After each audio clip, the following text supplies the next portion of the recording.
Hello, everyone, and welcome to episode 2 of the Plants and Policies podcast. My name is Ina Toncescu, and I am joined by Maddie Youngman.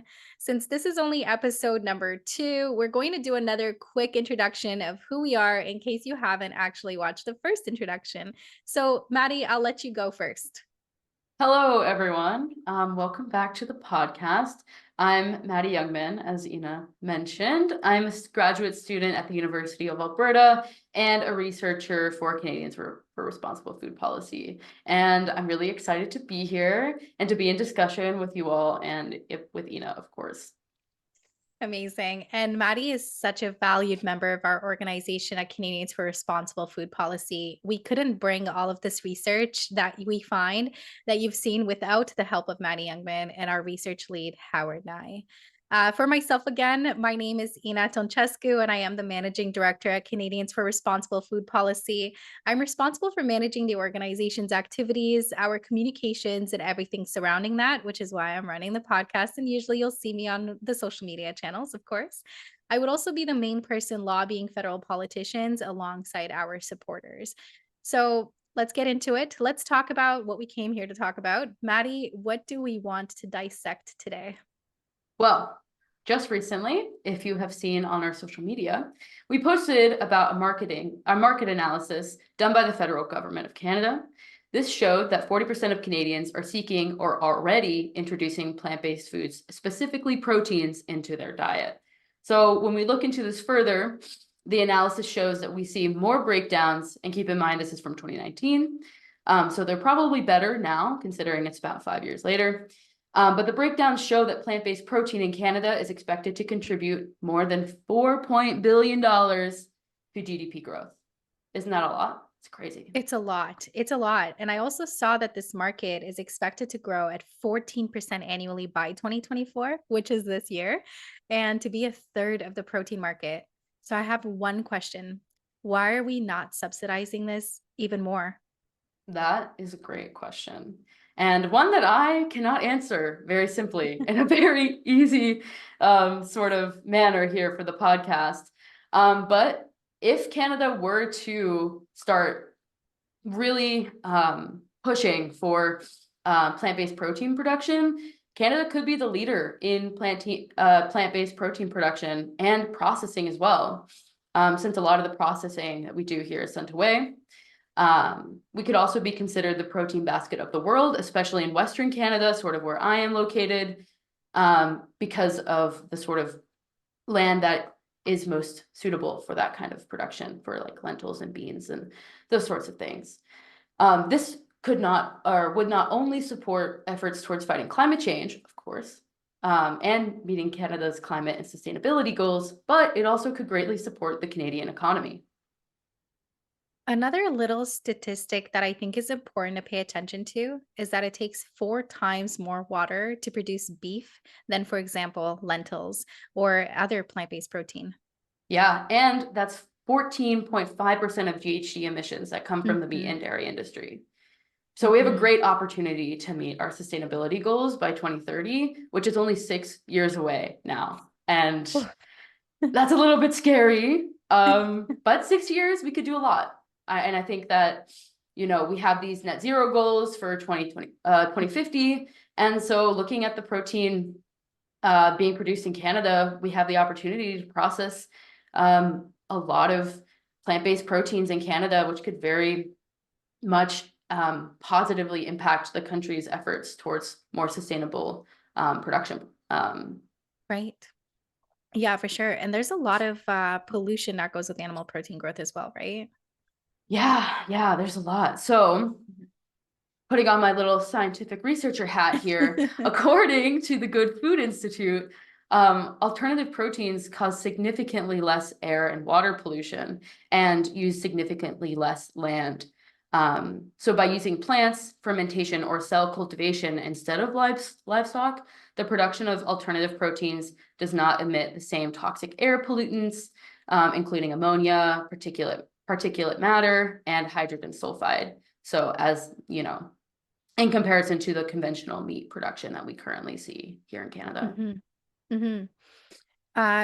I think we truly need to make some serious moves if we're really going to meet those goals, the GHG or the net zero goals by 2050. And I think one of the best ways, of course, is to operationalize the Canadian Food Guide. And you're going to hear us say that a lot on the podcast and on our social media channels as well.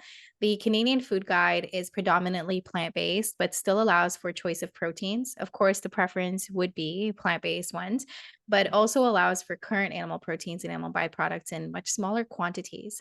I think it's a very good example. The Canadian Food Guide can really be used to educate Canadians on the importance of eating plant based. And when I mean plant based, we often say plant based. I'm kind of going to tangent a little, just a little bit, but plant based is really fruits, vegetables, nuts, and grains. We're not talking about anything that's this nuanced idea of eating vegan, and everybody thinks that a vegan meal is looking completely different than that of just eating fruits, vegetables, nuts, and grains. I think it's so easy for us to start seeing it as something very different, where really it is just us wanting people to eat healthier, more fiber rich foods, more nutrient rich foods, eating the rainbow, if you want to call it. Mm. All of that is actually very important. And it comes with the education of the Canadian Food Guide. And I think that we missed an opportunity when we had the Canadian Food Guide launch in 2019. And it is predominantly plant based. We missed an opportunity of actually getting Canadians on it and giving them the resources to be able to follow the Canadian Food Guide. And so, yeah, but that's a little small tangent in terms of when we say about, having more plant-based foods. It's really fruits, nuts, vegetables, and grains that we're really hoping that more people adopt to continue to benefit themselves and benefit this planet and all of its inhabitants. Hmm. Yeah, and my favorite thing about that is that the plants and the plant forward eating, we're already eating these things, right? We're always already eating fruit. I mean, when we can afford them, I guess, but like Yeah, fruit and yeah, yeah. vegetables and grains, like we're eating them all the time. It's just trying to incorporate more of those into our diets, because they're not only better for us, as you Right. say, but also better for the planet. And if it's Right. better for the planet and better for us, that's a double win. Why would we Right. not? Why would we not? That's a good Yeah. question. And honestly, Maddie, this is one of those things where I always want to make sure I drive, especially from my communication side of things. I do not want people to think that when I say eat plant-based, I'm telling you to eat things that are processed. For example, I'm not expecting people to go get vegan cheeses. I'm not expecting people to go and get like the Beyond Meats, even though I would absolutely love to have that in my diet. I'm not expecting that. There are no expectations. It's really more hope that people see the whole food plant-based side of things, that the more plant-based foods, i.e., fruits, vegetables, nuts, and grains we add into our diets, the more benefits that they experience themselves. And so I always want to make sure we make that clarification. So when we're talking about the Canadian Food Guide, everybody says more plant-based, and certain folks that I've spoken to are getting a little bit concerned, like, I don't want to eat plant-based. And it's like, you already eat plant-based foods. We're just calling it random things. Like, really, I think we just need to go back down to the basic sayings that we really just want you to eat more fruits and vegetables, nuts and Hmm. grains. And Hmm. that's as simple. And I just want to simplify the language that we're using to make sure that we drive home the point that really it's we're asking for very, very simple things that we are already doing. You're absolutely right. We just really want to switch the plates where we see a lot less meat, corn, and things like that on people's plates. And we see a lot more fruits, vegetables, nuts, and grains. Hmm. I've repeated that. Yeah. See how many times somebody count how many times I've said this in the podcast already. But anyways, I'll Put stop it in a tangenting. put it in a tip jar. Yeah, yeah. A How quarter many every times do I time. say that? Yeah, I'm gonna start one. Yeah, yeah, Yeah, exactly. Just like have it on exactly. your shelf in the back. Yeah, next time tune into episode number 3, and I'm gonna have a jar for you folks over here. Every time I say fruits, vegetables, nuts, and grains, I'm gonna have to put some money in there, and then maybe we'll donate it to a food bank or something. That's not Yeah, a bad that would be idea. great. That is not a bad Um, idea. Yeah. yeah. So yeah, just sort of thinking about the Canadian Food Guide. So for Canadians for Responsible Food Policy, we actually have a Canadian Food Guide petition that Mhm, was launched, and you can find it at responsiblefoodpolicy.ca if you're interested. mhm, I think that everyone in Canada should be signing this so that we can really operationalize this food guide, which we've mentioned before and just recently in this podcast, that it's the most scientifically accurate and plant forward food guide to date, mhm, mhm. which, you know, hopefully the next one that we get is even more than it is now, because, research is coming out every day and it's showing the benefits of plant-based food and more plant-forward diets. And so I think that the next food guide, Yeah. I hope, is even better, which is a Yeah. big feat in my opinion, because it's already pretty good. I think it will be, especially seeing that Canada is actually investing in plant-based alternatives. Like with the recent post that we made on social media, we did the one about 40% of Canadians, and this is the government's market. Okay. Like this is not the government's market analysis. This is not something that we're finding from other, let's say, bias sources or things like that. We're literally looking at the government doing the research that they could have been doing a little bit earlier, in my honest opinion. Um, but this is information that we're deriving directly from the federal government. And we've also posted just recently on some great news about seeing the Canadian federal government invest in alternative salmon as well. And especially, and that's kind of addressing the salmon and fish farming overall and the pollution of that, and seeing the benefits of investing in plant based alternatives, even just in the fish, which technically would be a type of protein. But we're seeing a lot of change in the way the government is adopting these things, and I think they're recognizing the importance of doing that. So I feel like the food guide will also be yeah, affected or influenced into that way as well. The other thing too is I don't see us going back to having lobbyists and or industry at the table. So in the past, when the Canadian Food Guide was being put together, there would be influence from industries, meat, dairy, egg, etc. And now you're not seeing that. The last time there were scientists and people who had no monetary interest in being at the table. And we saw a huge difference in the information that was put out to Canadians. So hopefully we don't kind of take backward steps, really.